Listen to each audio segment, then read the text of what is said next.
귀성 귀경길에 그런 경험을 많이 할 겁니다. 그래서 고향을 내려갈 때 또 올라올 때 어떤 코스가 있는 거 아니? 버스 전용 그 도로가 있습니다. 그 도로는 누구만 탈 수 있습니까? 특별한 사람만 탈 수 있습니다. 저도 가끔 가다 보면 얼마나 부러운지, 또 그 차선을 타고 가면 얼마나 신나는지. 꽉 막혀 있는데 다른 사람들은 못 가고 나는 쌩쌩 가고. 그럼 물어보겠습니다.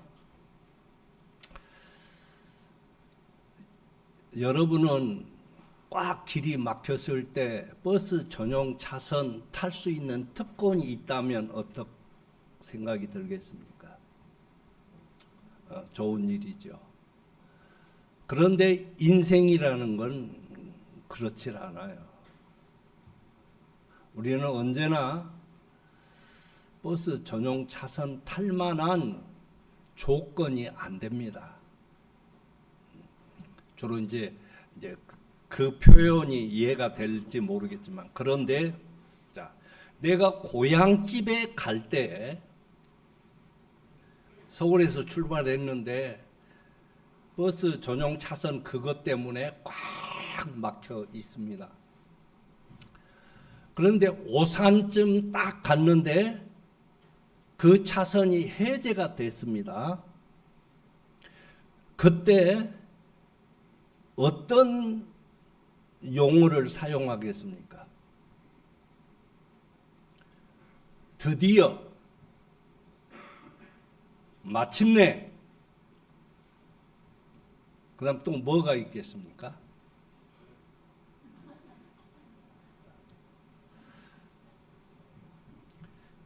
드디어 마침내라고 하는 것은 그 구간의 끝을 의미합니다. 그런데 고향에 갈 때는 목적지가 고향이지만 내가 다시 돌아와야 할 본집이 있기 때문에 그때 쓰는 용어와 내가 시골에서 서울 올라올 때 그 차선 때문에 꽉 막혔는데 그 차선이 해제가 됐습니다. 이때도 드디어 쓸 수 있는지. 여러분 벌써 머리에 쥐가 나기 시작할 겁니다. 그런데 우리는 성경을 그렇게 봐야 되지, 수박 거달기 식으로 보면 언제나 오류가 있습니다. 성경을 틀릴 수 있는 확률이 굉장히 높습니다. 오늘 이 말씀을 통해서 여러분이 본문 정해놓은 거 보면 좀 이상하지 않아요? 그냥 우리는 주보에 나와 있으니까 목사님이 하니까 다 맞겠지. 오늘 이 본문은 왠지 불안한 본문입니다. 왜요? 장이 바뀌는데 같은 앞장과 그 다음 장, 4장과 5장이 딱 붙어 있는 본문입니다. 왜냐? 이게 너무 중요하기 때문입니다. 오늘 여러분은 이 스크린에 집중하지 마시고 여러분 성경에 집중하세요. 왜? 여기에 집중하면 집에 가서 절대 성경 안 봅니다. 왜? 자료가 없거든요. 그러니까 여러분이 이 성경을 집중하는데 예수님이 오셔서 어떤 이 성경이라고 하는 그 맥을 딱 구분해 놓았습니다. 그게 뭐냐?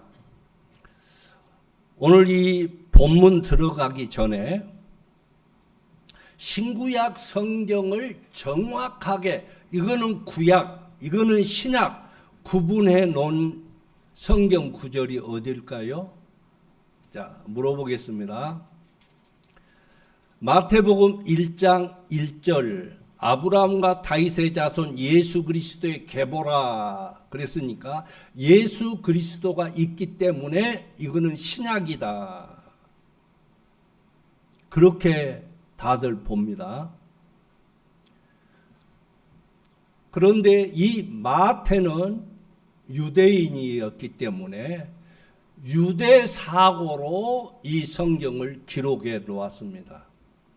그런데 예수님께서 오늘 나심에 대한 그 출처에 대한 것을 마태복음 1장에서 나타내 주시고 이 예수님이 어떤 역할을 하시는가는 어디에 나타나느냐.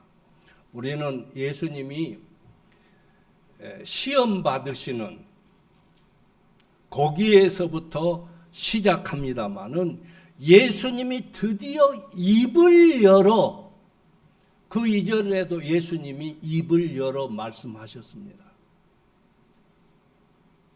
똑같이 말씀을 하셨습니다. 그런데 언제부터가 말씀이냐는 겁니다. 자, 오늘 이 말씀 보기 전에 4장 16절 보십시다. 흑암에 앉은 백성이 큰 빛을 보았고 사망의 땅과 그늘에 앉은 자들에게 빛이 비치었도다. 이 빛이 예수 그리스도입니다. 그러면 흑암과 그늘은 뭡니까? 율법주의입니다.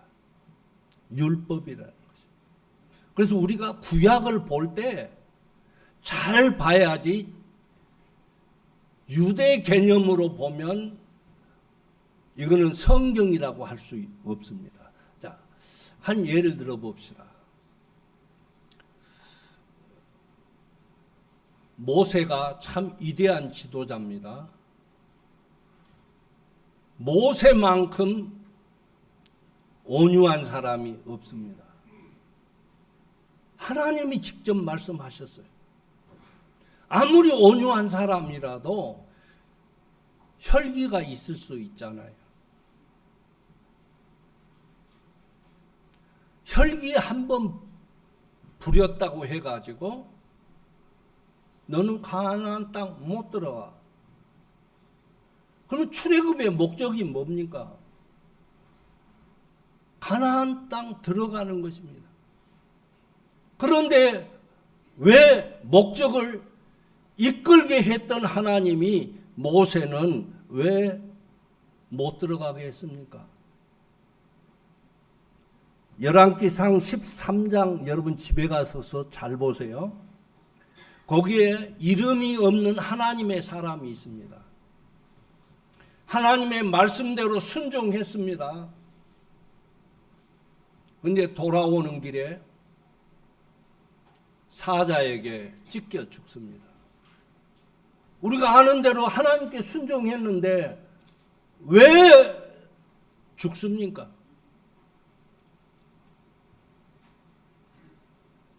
여러분, 모세는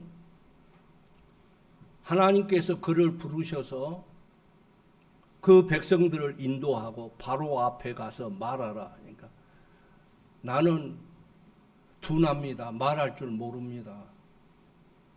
진짜일까요? 진짜 그래요? 사도행전 7장 22절을 보십시오. 그는 말에 능한 자라고 했습니다. 그런데 왜 그런 표현을 했습니까? 40세 되었을 때 그는 이미 학문에 통달한 사람이었고 언변이 뛰어난 사람이었습니다. 그런데 왜 그는 하나님 앞에 나는 말에 둔하고 혀가 뻣뻣하다고 했을까요? 여러분은 그런 생각해 보셨습니까? 아, 그랬다더라. 이게 아니라. 그런데 이 큰 빛을, 즉 마태복음 1장 1절에 예수 그리스도라고 하는 그 인물을 딱 등용시키면서 이분이 바로 큰 빛이고 빛이다. 어디에 비쳤느냐? 예수님이 빛이라고 하는 것은 뭐를 전제한 겁니까? 어두움을 전제하는 겁니다. 그래서 구약 성경을 보면, 특별히 소선지서를 보면 진짜 답답합니다.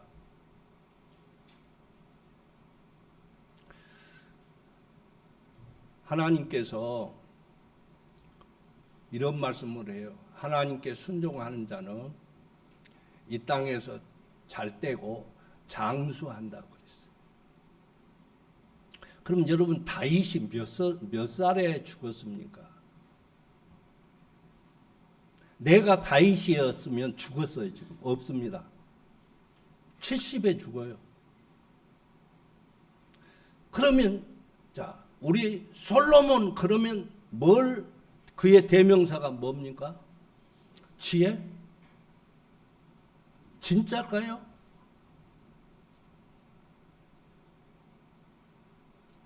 하나님의 역사가 한순간순간이었지 그 인생 일대를 전체에 다 지혜로운 사람이 아니었습니다.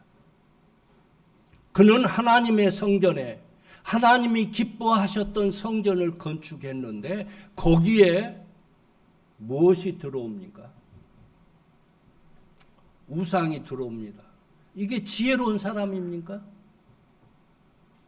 그리고 그 이후에 이스라엘은 분열이 됩니다. 지혜로운 아버지의 아들 르호보암 때, 왜 아버지는 그렇게 지혜로웠는데, 그런데 하나님을 사랑하는 자 그 3, 4대까지 이르러, 천대까지 이르러, 그러면 그거는 무엇을 의미하느냐는 겁니다. 솔로몬은 몇 살 때 죽었습니까? 70도 못 살았습니다. 60 후반대입니다. 그러면 그게 뭡니까? 그러니까 우리 하나님의 말씀은 우리에게 뭘 말씀하고자 하느냐, 이걸 알아야 합니다. 그러면 이제 이 4장이라는 것은 뭘 의미하느냐? 예수님이 천국 복음을 전하기 위한 그 배경을 담고 있습니다. 음악에도 큰 오페라 보면 서곡이 있지 않습니까? 이 서곡을 이해하지 못하면 그 오페라를 다 이해할 수가 없는 것처럼. 자, 그럼 보십시다. 이 성경이 참 애매하게 신약의 경계가 어디냐라고 말할 때, 자, 17절 보십시다. 이때부터 비로소, 여러분 성경에 비로소라는 단어에 무슨 표시가 되어 있습니까? 되어 있지 않습니까? 그럼 우리가 성경을 수박 거달기식으로 봤다는 것입니다. 자, 음악에서 음계가 있습니다. 근데 제일 앞에, 오선지 앞에, 제일 앞에 박자가 나오고 음표가 나옵니다. 이것 없으면 어떻게 됩니까? 그거는 음악이라고 할 수 없죠. 여러분이 이 비로소라는 이 말씀이 없이는 그 이후로 주신 말씀 해석이 안 됩니다. 예를 들어서 옛날에 우리 시골에 제가 어렸을 때 선거 그 게시판에 보면 3까지는 알겠는데 4, 5, 6번이 있습니다. 4자 아라비아 숫자로 썼습니까? 짝대기 4개를 그었습니까? 왜 그랬을까요? 숫자를 모르기 때문에. 숫자 모르는데 산수 풀 수 있습니까? 구구단 외우지 못하는데 곱셈 할 수 있습니까? 여러분, 이 비로소의 이 문제를 해결하지 않으면 여러분의 더하기 빼기는 답이 없습니다. 그는 가짜 답입니다. 구구단 없이 어떻게 곱하기 나누기가 나오게 됩니까? 이 비로소라는 말씀은 조금 전에 제가 고속도로 얘기했습니다. 고향에 갈 때는 드디어 마침내라고 쓰지만 내가 서울로 내 본집으로 올 때는 비로소라고 사용해야 하는 겁니다. 그게 뭔 줄 아십니까? 이거는 시작이라는 거, 시작. 이제부터가, 그래서 여러분이 성경을 보면 그 앞에 17 해놓고 말씀 들어가기 전에 동그란 점이 있죠. 이 동그라미가 17절에도 있고 18절에도 있습니다. 이게 뭘 의미합니까? 구분되어 있다는 거예요. 이건 연결이 아니라 구분되어 있다는 거예요. 그러면 구분되어 있는 것을 연결시키면 어떻게 됩니까? 그래서 여러분, 이 비로소를 꼭 표시를 하시고 집에 가서 이 비로소라는 의미가 뭘 의미하는지를, 자, 드디어 이제부터 시작이다. 그러니까 이제는 뭐예요? 구약에 있었던 그 약속이 그 내면을 봐야지 외면을 보면 안 된다라는 그런 의미입니다. 그래서 자, 이제 하나님께서 성전을 말씀하실 때 유대인들에게 충격적인 말씀을 하셨습니다. 이 성전을 헐라. 그러면 이거 신성모독입니다.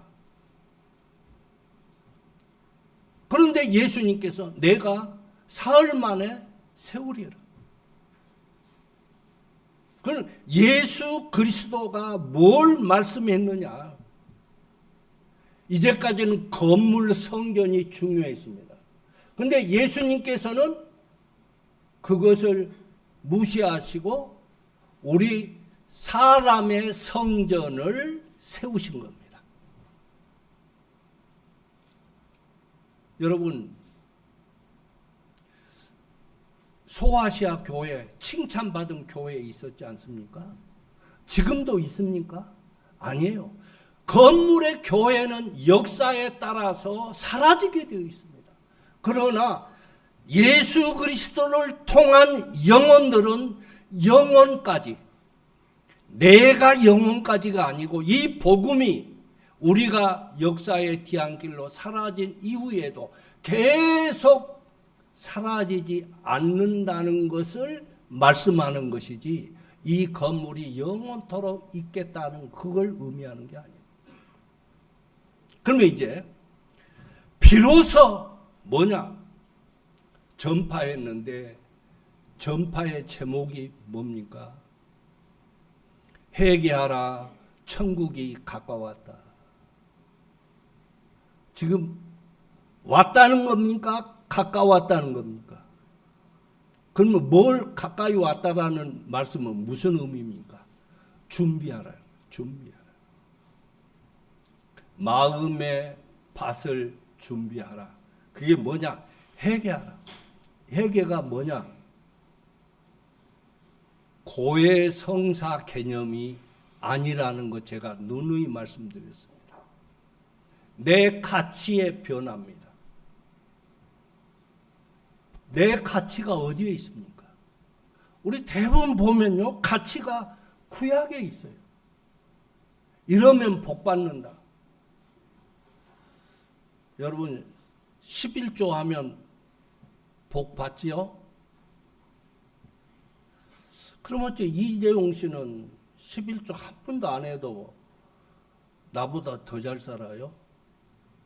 우리 생각하며 좀 삽시다. 생각 없이 살아요. 예수님이 회개하라는 것은 이제까지 가졌던 그 가치관이 아니라 새로운 가치를 해라. 그래서 제사도 산제사가 뭡니까? 산제물은 뭡니까? 내 자신을 드리는 것. 자, 그러면 이제까지의 그 율법적인 그 가치관을 다르게 바뀌어라. 그래야 빛으로 오신 그분을 맞이할 수 있다. 그래 놓고 이제 드디어 이걸 서곡으로 놔두고 드디어 이제 들어가기 시작합니다. 무슨 작업을 합니까? 이제는 제자들을 부릅니다. 그러면서 나를 따라오라. 그렇게 말씀합니다. 그래서 그들이 예수를 따릅니다. 그러면서 23절에 오늘 본문에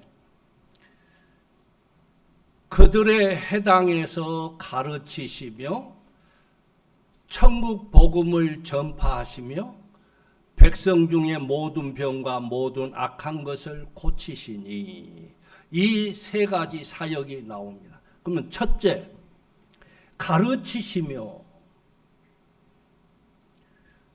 물어보겠습니다. 병 고치기 위해서 예수님께 나오는 무리가 있습니다. 예수님께서 그들에게 가르치셨다, 안 가르치셨다? 우리는 예수님이 가르치신 대상이 따로 있어요. 아무에게나 가르친 것이 아닙니다. 우리는 만민에게 가르쳤다 이렇게 생각하는데, 자, 그럼 보십시다. 오늘 본문에서 첫째는 대상, 누구를 가르치셨는가? 5장 1절 보십시다. 예수께서 무리를 보시고 산에 올라가 앉으시니. 그러면 이 무리가 어떤 무리일까요? 4장 25절에 있는 수많은 무리입니다. 그러면 예수님께서 그들에게 천국 복음을 전하셔야 될 텐데 그들을 보시고 산에 올라가십니다. 왜 올라가셨을까요? 그들의 목적을 충족시키지 않기 위해서 올라가신 겁니다. 쉬운 얘기로 피하셨다는 것입니다. 아니, 예수님에게 왔는데 가르치시고 천국 복음을 전하셔야 되는데 왜 가셨느냐 그거예요. 그런데 누가 갑니까? 제자들이 나오니라. 근데 누가복음에서 보면은 제자들과 그의 제자. 그럼 뭘 말하겠어요? 예수님의 제자들 중에 또 제자가 있어요. 그러니까 이 무리는 많은 무리가 아니라 소수입니다. 그래서 이제 드디어 입을 열어 가르쳐 이르시되, 이때부터 예수님의 복음이 시작이 되는 겁니다. 드디어 어디 성경에서 예수님이 입을 열어 가르치셨습니까? 드디어 예수님께서 비로소 예수님이 이 복음을 전하셨다. 그러면서 이제 7장 28절로 넘어가 봅니다.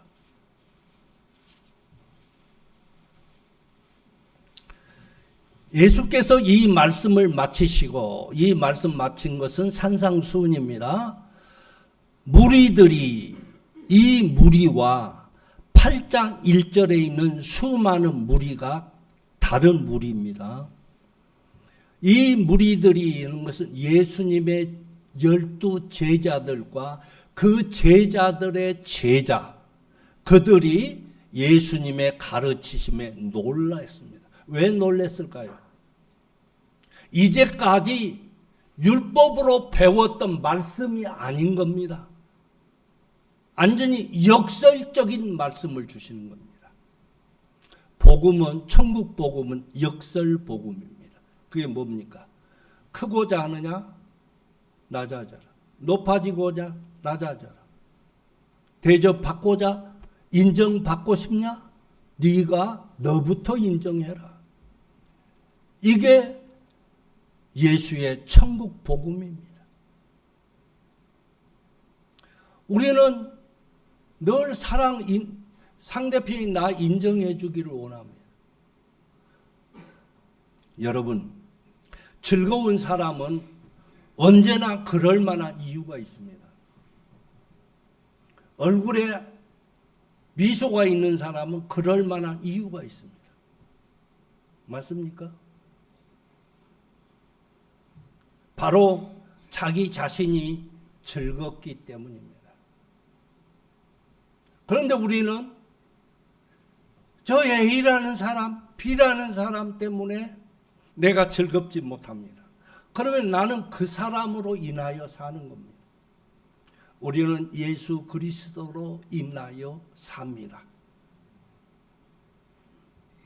그 다음 누가복음 6장 27절 보면 너희 듣는 자라고 말씀했습니다.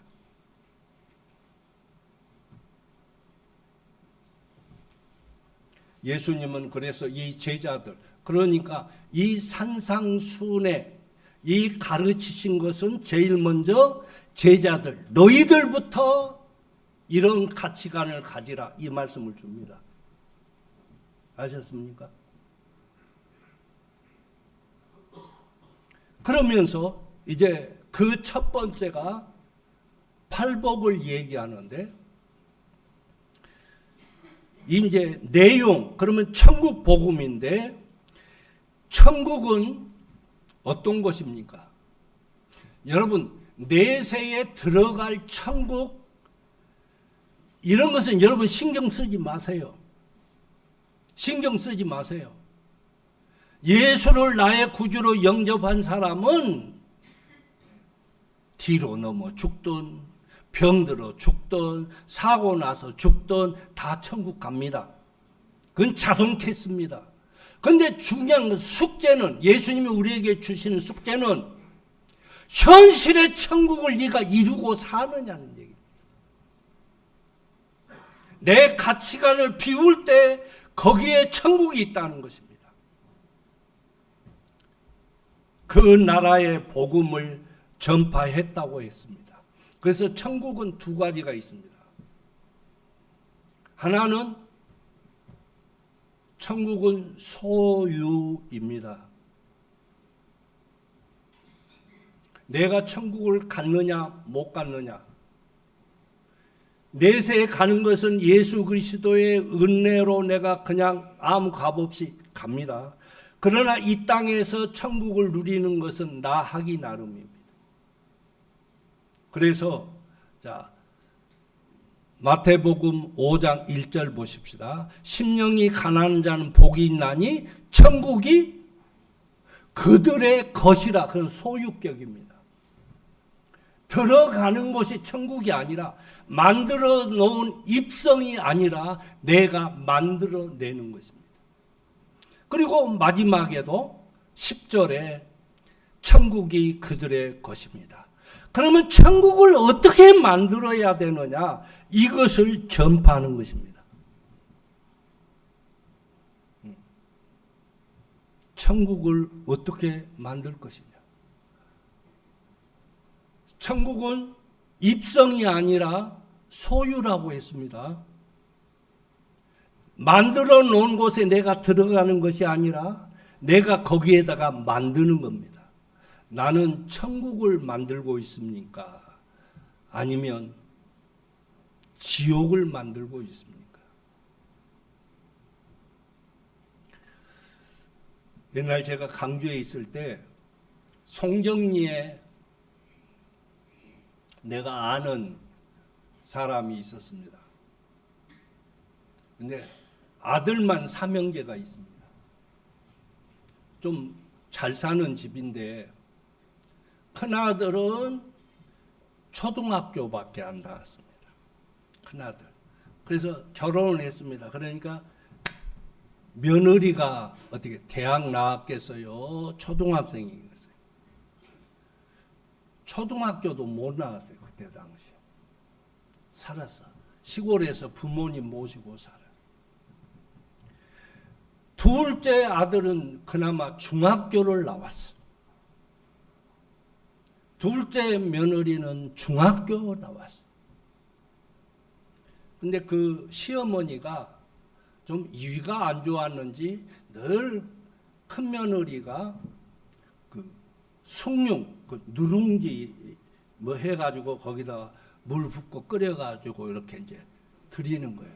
근데 셋째 막내 아들이 철도고등학교를 졸업해가지고 그런데 서울에서 자칫 하숙을 하는데 그 하숙하는 집이 어떤 집이었느냐.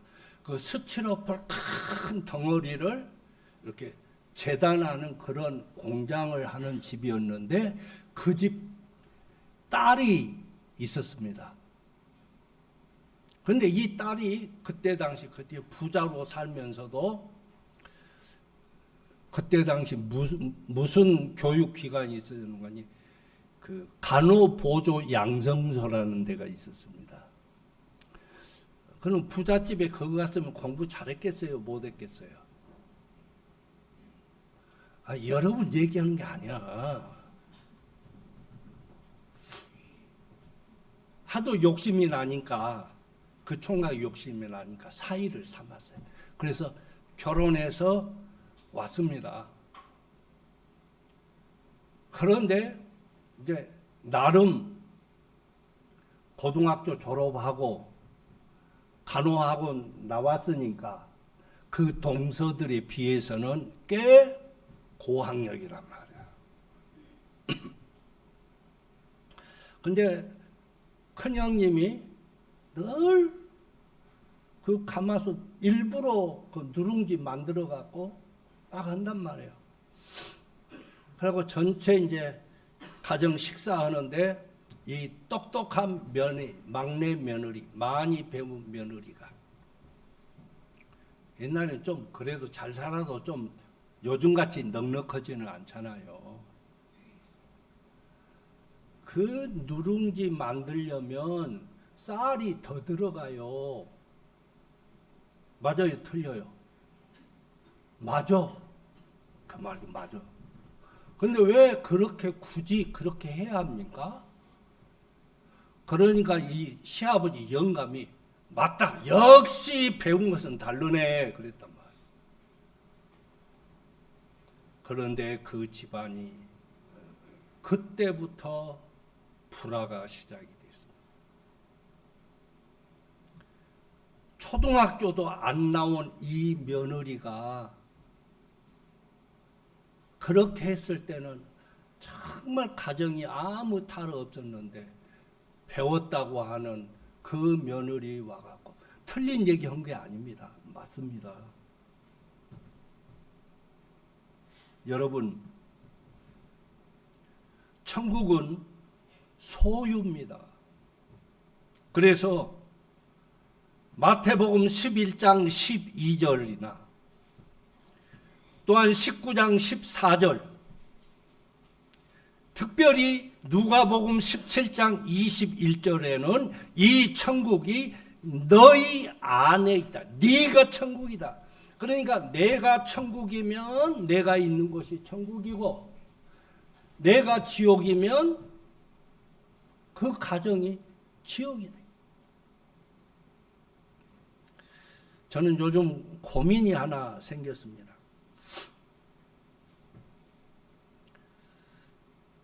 이 일주일에 한 번씩 성경 공부를 시키는데 드디어 이제 10명이 찼습니다. 근데 이 10명이 전부 70대입니다. 은퇴하신 분들. 근데 그 중에 7분은 법원에서 근무했던 그런 공무원들이고 3명은 다른 사람들입니다. 근데 확실히 어떻게 성경 공부를 하느냐. 그래서 내가 한번 그랬습니다. 딱 어디 부분 정해놓고 주제를 정해놓고 하자. 그랬더니 그거는 의미가 없습니다. 자기들이 평상시에 궁금해했던 거 그때 와서 질문을 하고 목사님이 답변해 주세요. 여러분 설교는 쉬워요. 내가 준비한 것만 여러분 안 물어보잖아요. 이것도 축복입니다. 여러분 고마워요. 안 물어본 거. 토크 콘서트식으로 합니다. 그래서 요즘 저는 소파에 앉아도 독서하고 식탁에 앉아도 독서하고. 왜? 이게 모르면 답변을 못하면 이게 목사 체면이 안 서잖아요. 별의별 책을 다 봅니다. 그래서 좀 안 했으면 좋겠는데 그런데 그중에 3명은 드디어 예수를 믿기 시작했습니다. 교회에 나갑니다. 그런데 이 나머지 7사람이 예수 안 믿느냐? 믿어요. 믿는데 교회는 안 다녀요. 의외로 그런 사람들이 많습니다. 내가 목회하면서 느낀 점이 그분들이 이렇게 질문 들어보면서 우리 교인들보다 더 많이 알아. 내가 깜짝깜짝 놀랄 때가 있습니다. 그러니 공부 안 하고 배겨요. 자, 그런데 이분들이 지난번에는 일주일이 안 됐는데 또 모이자는 겁니다. 아침 9시 반에 카페에서 모입니다. 여러분 9시 반에 뭐예요? 교회 나오는 것도 9시 반에 힘들어 죽겠는데 얼마나 열성적인지.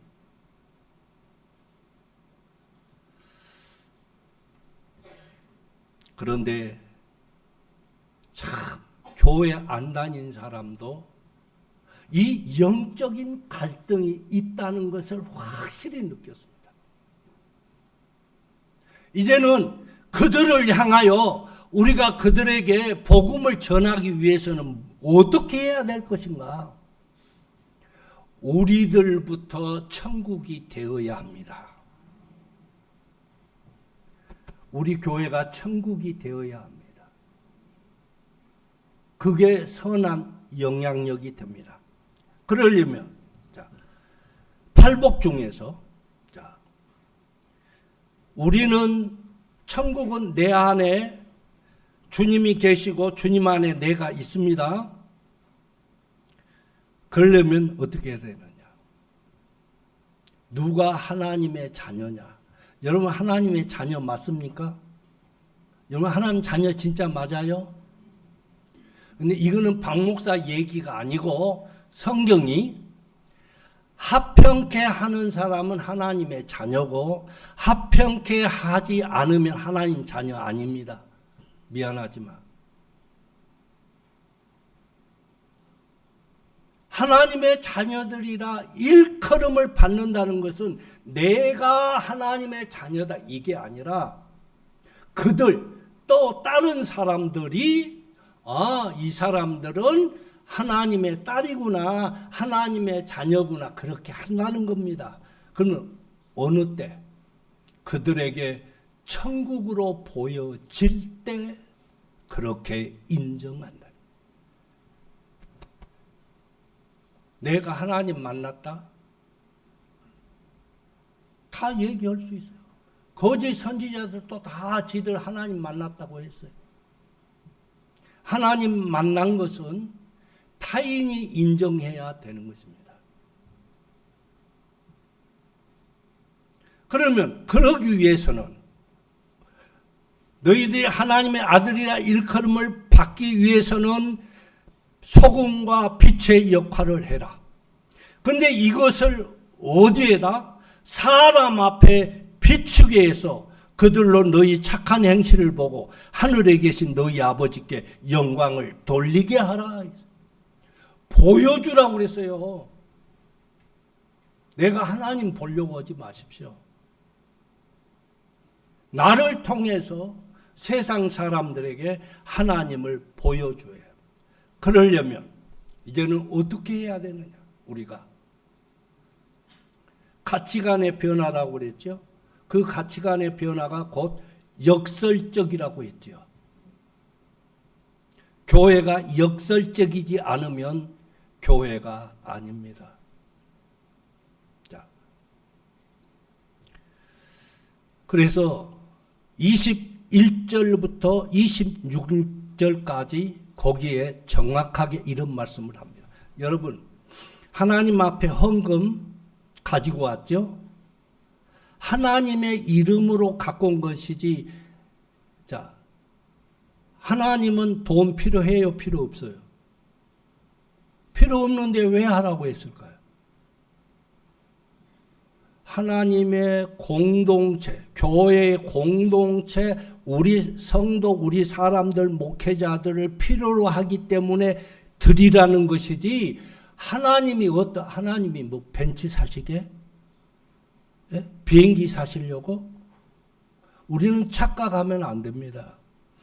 그래서 그러므로 예물을 재단에 드리려다가 거기서 너 형제에게 원망 들을 만한 일이 있는 것이 생각나거든. 뭐라는? 늘 생각하고 있어요.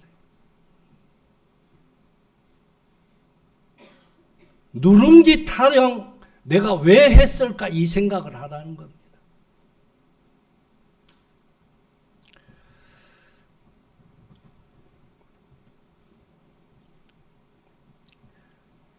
어떤 이 블레마이어즈라는 학자가 그리스도인은 어떻게 사고해야 하는가 하는 책에 보니까 생각 없이 산대요. 생각 없이. 그래서 뭔가 했더니 로마서 12장 1절로 2절을 가지고 강해를 했는데 영적 예배가 뭐냐. 추상적으로만 영적 예배라고 하지만 영적 예배가 뭔지 모른다는 거. 그건 뭡니까? 생각 없이 산다는 거. 예수님은 예수님의 제자들에게 가르치셨습니다. 너희들이 천국이다. 그래서 네가 그들에게 보여줘라. 그러면 서로 간에 이제 공동체입니다. 그러니 서로 상대편 얘기하지 말고 네 얘기해라. 저 사람이 왜 서운했지? 아, 저 사람 본래 성질이 그래. 이게 아니라 나 때문은 아닌가. 언제나 원인을 나에게서 찾으라는 것입니다. 왜? 그래야 훈련이 되고 영성을 갖추기 때문입니다. 여러분 시골에 농사 지을 때 호미 있지, 호미. 호미가 만들어질 때까지 그 호미를 만들 때 그 차량 밑에 보면 이렇게 철판을 해서 그 쿠션은 그거 뭐라고 합니까? 예? 하여튼 그런 거 있죠. 그걸 갖다가 그 숯불에 그 뜨거운 불 속에 13번 들어갔다 나와야 호미가 된답니다. 그런데 여러분은 몇 번 들어갔다 나와 봤습니까? 한 번도 안 들어가 놓고는 예수님의 제자? 아니에요. 그런데요, 나는 더 놀란 걸 봤어요. 그 호미를 딱 세워놓고요, 어떤 큰 칼 갖고 탁 치니까 호미가 잘라지더라고요. 여러분 얼만큼 해야 놀랄 거예요. 탁 쳤는데 그게 명검이랍니다. 그 명금은요, 자, 호미는 그 용광로 속에 13번 들어가는데 이 명금은 몇 번 들어갔다 나올까요? 내가 잊어버릴까봐 써놨어요. 117번을 들어갔다 나와야 이 명금은 새를 자른다고 합니다. 새를 자른다고. 근데 그게 이제 불에 이제 한번 넣어가지고 두들겨하고 납작하게 해서 새 토막을 내가지고 또 그 새 토막을 겹쳐갖고 또 불에 넣고 또 납작하게 하나로 만들어서 또 3개를 해서 그 층수가 400층에서 500층을 해야 명금이 나온답니다. 우리는 명금 아니더라도 홈이라도 됩시다. 홈이도 못 돼가지고 우리가 주의 일을 한다고 하겠습니까? 왜요? 늘 양보하고 낮아지고 더 섬기고 대접하면 얼마나 힘들겠습니까? 그런데 예수님은 그렇게 하라고 말씀합니다. 그래서 이 내용을 바탕으로 한 유명한 성가가 있습니다. 평화의 기도입니다. 우리 이 평화의 기도 우리 찬양하면서 말씀 마치겠습니다.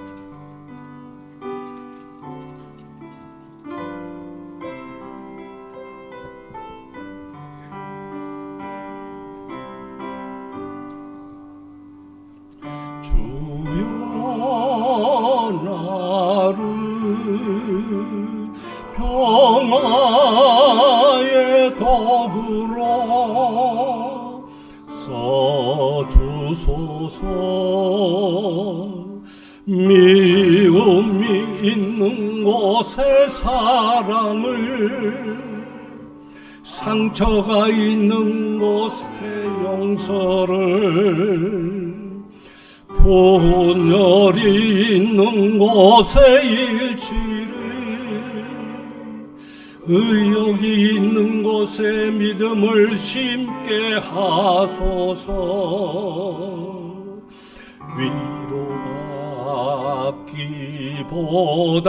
위로받기보다는 위로하고,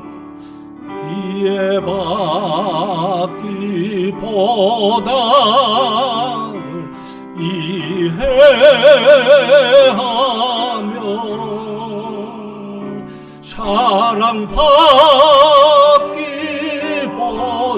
사랑받기보다는 사랑하며, 주님을 온전히 믿음으로 영생을 얻기 때문이니, 주여 나를 평화의 도구로 써주소서. 우리 두 손 높이 들고, 나는 정말 하나님의 아들이고 하나님의 딸입니까? 내 말 한마디가 천국을 만들고 있습니까? 나의 태도가 천국을 만들고 있습니까? 내가 가면 하기애애한 자리가 미움이 되고 분열이 되고 슬픔이 됩니까? 하나님께 받기 전에 내가 내 삶이 아버지 앞에 제물되기 원합니다. 입술로만 하나님의 능력은 말에 있지 않다고 했습니다. 내 말이 아닌 내 삶으로 상대편을 배려하고 사랑하는 마음, 이것이 주님 마음이라 하셨습니다. 우리는 높아지려고 내 자존심 세우고 내 뜻 간철하려고 상대편을 무시하고 함부로 대했습니다. 우리 모두는 그리스도 안에서 한 식구입니다. 한 식구가 그렇게 해도 됩니까? 오늘 우리 마음속에 있는 그 상처, 남이 만들었다 생각하지 마세요. 내 상처는 내가 만들었습니다. 내 얼굴의 모습은 내 자신입니다. 우리 하나님 아버지, 솔직한 고백을 표현하기 위해서 두 손 들었습니다. 우리는 늘 받으려고만 했습니다. 나는 인정 안 하면서 인정받으려고 했고, 나는 칭찬 안 하면서 칭찬해 주기 바랬고, 밝은 모습을 보여주지도 않으면서 밝은 모습 보여주기를 원했습니다. 우리 너무 가식적입니다. 이율배반적입니다. 정말 하나님 앞에 부끄럽습니다. 회개하는 영을 주셔서 우리의 가치관이 변화되게 하옵소서. 예수님의 이름으로 기도하옵나이다. 아멘.